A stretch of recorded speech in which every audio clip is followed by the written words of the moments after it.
l'aléatoire pour 2021, une année qui va s'annoncer dans le changement, dans le mouvement. Et dans cette vidéo, je vais t'expliquer comment, si ça te concerne peut-être, tu vas pouvoir envisager une nouvelle voie professionnelle. J'ai envie de dire même peut-être simplement de changer de vie, de devenir une héroïne de ta vie. Arrêter de répondre un petit peu aux exigences de la société et de vraiment t'autoriser à réinventer ta vie pour non plus prendre la tête, mais prendre ton pied dans la vie. Ça, c'est mon invitation pour 2021. Et pour ça, eh bien, je vais t'emmener déjà dans les différentes étapes qui m'ont conduit, moi personnellement, à réaliser mon rêve le plus fou, qui est de prendre mon pied dans ma vie professionnelle. C'était pas gagné, puisque je suis issue en fait d'une lignée de femmes qui n'ont cessé en fait de remplir des rôles, d'être dans la soumission, d'être dans le devoir et surtout de ne pas s'écouter. Donc il a fallu déconstruire tout ça et c'est bien l'enjeu en fait de thème de cette vidéo, de t'expliquer que pour trouver le phare de lumière que tu es, eh bien il faut d'abord commencer par déconstruire. Mais revenons un petit peu à ma propre histoire parce que je ne prétends pas avoir toutes les clés en fait de savoir comment changer de cap de vie professionnelle, comment entamer cette transition, mais j'ai mon expérience et j'ai à cœur de la partager pour t'aider à justement à pas faire les mêmes erreurs que moi. J'ai déjà fait le premier pas en 2003 alors que j'étais enceinte de ma deuxième fille. On a décidé, enfin j'ai décidé déjà de changer de cap, de changer de vie, puisque à l'époque on habitait à Paris et c'était un peu boulot, métro, dodo. Dans mon job, c'était plus la joie et je sentais que il y avait cet appel du large. Et plutôt que de me dire non c'est pas possible, j'ai réussi à convaincre mon ex-mari et nous sommes partis à Athènes. Et là, je pense que c'est de là en fait d'où part mon premier voyage, le départ de la voie du héros, comme je l'appelle, et aussi du chemin qui m'a conduit à qui je suis aujourd'hui et qui va continuer demain. Et donc 2003 Athènes.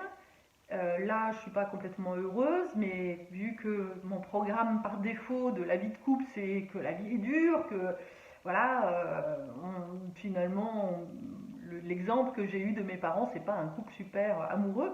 Donc du coup, pour moi, c'est ça la normalité. Et même si au fond de moi, je sens bien qu'il y a autre chose, je me l'autorise pas. Et en 2008, le couple retombe, mon mari me trompe. Merci mon ex-mari et m'offre la possibilité déjà de larguer un premier amarre. Donc je rentre à Paris et là je fais la première erreur de ma vie qui est de pas rester en fait alignée avec ce qui commençait à émerger à Athènes, à savoir une âme d'entrepreneuse. J'avais commencé déjà à Athènes à créer une ligne de vaisselle avec cette écriture grecque qui est magnifique et à vraiment créer à partir de mon cœur, de créer à partir de mes intuitions et de suivre ça et je m'éclatais. Mais retour dans la vraie vie, j'ai envie de dire, où en fait non, c'était pas le retour de la vraie vie, mais je croyais.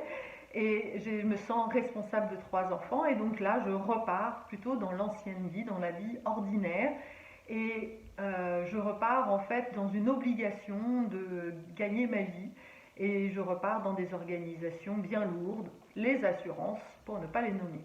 Et malgré tout, à ce moment-là, je continue quand même cette réflexion-là parce que je me rends bien compte, je me dis qu'il doit y avoir autre chose et je fais la première expérience qui est le bilan de compétences.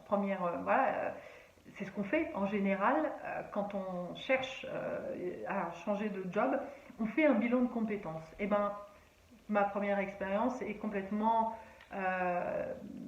un échec puisque je n'aboutis à rien en fait à travers un bilan de compétences. Pourquoi? Parce que le bilan de compétences, il est encore issu de l'ancien modèle, il est fait pour les hommes, il est fait pour rentrer dans des cases, il est fait pour bien remplir le mental, il te dit bah en gros tu as le choix entre marketeuse, commerciale, mais il va pas te permettre de réinventer ta vie, il te reconnecte surtout pas à ton élan, à tes intuitions, à ton cœur. Il te dit, voilà, selon tel critère, voilà où est-ce que tu peux aller. Donc ça, c'est première erreur à ne pas faire. Si tu veux gagner un peu de sous, ne fais pas de bilan de compétences, ça ne sert à rien. En tous les cas, si tu te sens l'âme d'une entrepreneuse ou d'une exploratrice, que tu as horreur des cadres et tu as horreur des cases, alors ça sert à rien. Parce que justement, ta mission à toi, comme la mienne, ce n'est pas de rentrer dans des cases, c'est au contraire de les faire péter. Donc ça sert à rien.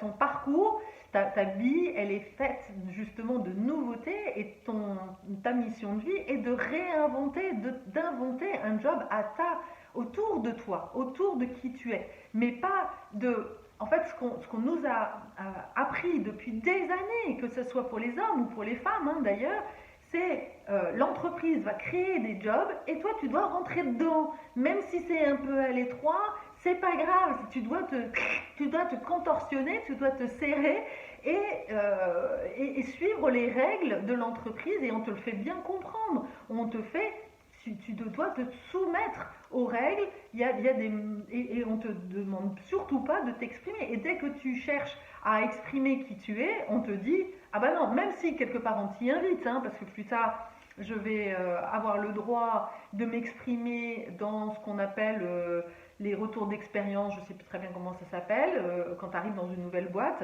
le rapport d'étonnement, voilà. Rapport d'étonnement, donc là on t'invite à dire ce que tu penses, mais quand tu le dis franchement, on te dit ah non mais ça va pas non de dire des trucs pareils. Bah oui, si t'es comme moi, tu vois les choses, tu les dis et bah non ça plaît pas. Bah non, puisque t'es juste là, t'as juste le droit en tous les cas, c'est le programme dans lequel on veut nous imposer, c'est de nous enfermer dans une espèce de prison dorée. Donc, pas bilan de compétences, on oublie, et donc après, bah, comment tu fais en fait? Et là, ça a été toute une quête, justement, pour moi, et c'est ça que j'ai envie de partager. Alors, comment j'ai fait? Eh bien, la première des choses, c'est que j'ai commencé par faire du réseau. Ça, c'est super important. Quand tu sais pas très bien quoi faire, eh ben, tu te lances, tu vas rencontrer des gens et tu vas commencer à aller voir des gens qui font des choses qui peuvent t'inspirer. Voilà, juste par curiosité. Et leur demander, ça a été quoi leur parcours, qu'est-ce qu'ils aiment faire, pas faire. Mais déjà de rencontrer des gens qui t'inspirent, eh bien, bah, ça c'est déjà un premier pas qui, moi, en tous les cas, m'a permis d'identifier, de tomber sur quelqu'un qui, à l'époque, était UI designer et elle m'a permis de comprendre la différence entre UI, UX et donc de comprendre que moi je faisais de l'expérience client depuis des années, ce que j'appelais pour moi faire du marketing. Eh bien j'avais déjà une vision très très avancée, très avant-gardiste en fait du marketing qui partait bien de la demande client, de la satisfaction client et du besoin client. Ce qui me paraît juste une évidence quand tu fais du marketing, mais finalement c'est vrai que c'était très loin de la façon dont on me l'avait inculqué quand j'ai fait mon école de commerce avec les 5 P qui parlaient du produit. Moi je partais pas du produit, je suis toujours partie de ce que les consommateurs disaient de mes produits, de ce qu'ils attendaient, et c'est ça qui a fait que d'ailleurs j'ai toujours été passionnée en fait par l'humain, par la compréhension de l'humain, par la psychologie de l'humain, parce que voilà, déjà mon métier m'a permis d'explorer ça. Et puis, en rencontrant cette personne, donc elle me fait rencontrer un responsable d'expérience client qui me fait connaître une association de l'expérience client et je rentre en fait dans cet univers de l'expérience client. Et là, je retrouve des gens qui font ça depuis des années et je suis la seule femme et je démarre.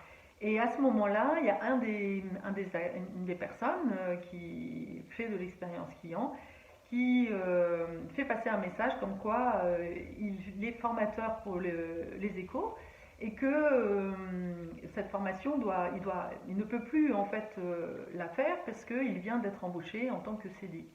Et donc là, j'ai ma petite voix qui me dit mais non, mais pas toi, Carole. Ah non, toi tu démarres, toi tu sais pas. Donc tu vas pas pour qui tu te prends en fait pour imaginer que tu puisses avoir ce poste. Et puis il y en a une autre qui se dit mais et pourquoi pas. Et j'écoute cette voix là et je me dis mais qu'est-ce que j'ai à perdre, au pire je verrai bien. Je tente ma chance et j'ai le poste. Et donc là, miracle, parce que non seulement j'ai le poste, mais en plus, le mec adorable me donne sa formation toute prête, et donc j'ai la possibilité, je rentre comme ça déjà au moment où, en plus, je me fais virer, enfin, je suis au chômage, et donc bah, déjà, je me retrouve en fait sur un chemin qui me permet déjà d'assurer quand même un peu de chiffre d'affaires, ce qui est déjà pas mal. Et puis d'avoir de la matière en fait venant d'un soi-disant expert. Et là, je me rends compte que sa vision de l'expérience client, elle est très très rigide, très mentale, très chiffrée, très masculine. Et que moi, j'ai une vision très différente, qui est beaucoup plus dans le ressenti, dans l'écoute du client. Et au fur et à mesure, eh bien, au fil des mois, je vais adapter en fait ma formation pour qu'elle me ressemble de plus en plus. Et en parallèle de ça, je rentre en fait dans un groupe de réflexion, d'outils un peu très avant-gardistes venant des États-Unis, qui s'appelle le ULAB, qui fait appel beaucoup plus au somatique, au corps en fait, comme étant un champ de réceptivité et d'émergence en fait des nouvelles, d'un nouveau demain, de nouveaux potentiels. Et j'expérimente des choses mais vraiment fantastiques dans ce groupe-là et je décide d'intégrer certaines de mes visualisations, de mes expériences dans ma formation. Et là, miracle, euh, plutôt que de me retrouver face à 5-6 personnes comme j'en avais pour l'habitude, eh ben, je me retrouve devant une seule personne qui en plus, parce que c'était pendant les grèves, et en plus cette personne-là se pose beaucoup de questions par rapport à sa vie professionnelle, elle n'est plus en accord avec la société. Et là, je décide en fait de suivre mon instinct et de lâcher en fait ma formation et de l'accompagner, vraiment le cœur ouvert, avec tout ce que je peux lui offrir. J'ai rien à perdre, elle n'a rien à perdre non plus. Donc je décide de le faire, de lui transmettre des outils d'utiliser des outils que je viens d'acquérir à travers le ULAB et aussi à travers mes formations d'intelligence collective. Et voilà, et je passe 2 jours et au bout de 2 jours, elle m'envoie un message en me disant merci Carole, grâce à toi, j'ai quitté ma boîte, ça y est, je sais quel chemin je dois prendre, je sais qui je suis et je décidais en fait d'entamer une nouvelle formation et d'entamer un nouveau chemin professionnel. Et là, waouh, je suis moi-même estomaquée en fait du résultat, je ne m'attendais pas du tout à ça. Et, euh, et donc du coup, c'est là où je décide, c'est comme si l'univers me disait mais oui, tu es capable. Alors que à ce moment-là, je suis en train de me poser pas mal de questions sur une éventuelle certification, de coaching, savoir qu'est-ce que je dois faire, etc. Et bien en fait, la vie me propose, m'invite à faire ça et donc je décide en fait de me lancer. Et là, je suis une formation avec Caroline Gauthier, qui est vraiment une nana extraordinaire, qui me donne en fait une structure qui me permet justement de partir de mon vécu et de me rendre compte que j'ai à transmettre justement mon vécu et elle me donnera justement, elle me permettra de développer un programme sur mesure pour accompagner justement les gens dans leur transition de vie, puisque finalement, grâce à ce travail, pendant 2 mois, je réalise que j'ai beaucoup plus de connaissances, beaucoup plus de potentialité en fait que je ne l'imagine, que je crois que de divorcer c'est simple, mais en fait je me rends compte que c'est pour beaucoup un gros blocage. Je me rends compte que pour beaucoup quitter un job c'est sacré compliqué et finalement j'ai réussi à le faire et que ben voilà, j'ai choisi, que je choisis ma vie, que je deviens l'héroïne de ma vie et que finalement c'est vrai, ça a été un rêve depuis très très longtemps et que là, ça y est, ça devient une réalité. Et donc, voilà comment j'ai réussi à trouver mon chemin. Et ce que je voulais partager en fait dans cette vidéo, comme tu l'auras compris, c'est que si j'avais voulu chercher la destination, comprendre et voir la destination avant de partir, je n'aurais jamais fait ce chemin. Et je n'aurais jamais trouvé qui je suis vraiment. En fait, les étapes, elles ont été lesquelles? La première étape, ça a été de sortir du CDI, de décider, et comme d'envoyer à l'univers, ok, je décide en fait d'aller vers un rêve qui est de devenir mon entrepreneuse. Et là déjà, j'envoie quelque chose, un message très fort à l'univers, et je me fais confiance déjà. Deuxièmement, deuxième étape, ça a été aussi de faire un énorme travail sur moi pour comprendre tous mes blocages, toutes mes limitations, toutes les petites voix qui m'empêchaient justement de croire en moi, qui me disaient mais non, tu n'as pas le droit d'être entrepreneuse, mais non, tu n'as pas le droit d'être une femme et d'être indépendante, tu n'as pas le droit d'être une femme vulnérable et puissante. Tout ça, ça ne faisait pas partie en fait de mon programme initial. Si je regarde mes lignées, elles ne se sont jamais autorisées à être vraiment une femme. Et donc là, le fait de m'autoriser à devenir en effet héroïne, c'est un nouveau modèle de féminin qui se prend en main, eh bien, ça nécessitait de déconstruire justement tous mes programmes inconscients. Et ça a été vraiment la deuxième étape super importante. Et la troisième chose importante, eh ben, ça a été de suivre mon élan et d'écouter les signes, et de me focaliser aussi sur et si c'était possible, et si c'était possible, plutôt que d'écouter non c'est impossible, à chaque fois, donc, et d'écouter les peurs finalement on a deux voix, hein.